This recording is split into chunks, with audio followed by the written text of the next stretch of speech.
फरमा रहे हैं कि बाज़ औक़ात ये होता है कि कोई बाल होते हैं जिसके नीचे वाला हिस्सा धोना ये लाज़िम और ज़रूरी है। जैसे इंसान के चेहरे पे बाज़ औक़ात बाल बढ़ जाते हैं। अब चेहरे का धोना लाज़िम और ज़रूरी है। वुज़ू कर लिया था, बाल थे, बाद में चेहरे के बाल कटवा दिए, तो अब ऐसी सूरत में नीचे वाली जो खाल आ गई है, आया इसको धोया जाएगा या नहीं? तो फरमा रहे हैं कि इसको धोना ज़रूरी नहीं है, आपका वुज़ू हो गया है।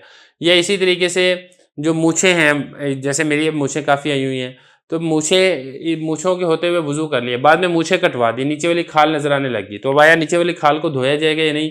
तो नहीं धोया जाएगा, आपका वुज़ू दुरुस्त है। या इसी तरीके से नाख़ून थे और नाख़ून होते हुए वुज़ू कर लिया, बाद में नाख़ून कटवा दिए, तो नीचे वाला हिस्सा धोया जाएगा या नहीं? तो फरमा रहे हैं कि नहीं धोया जाएगा।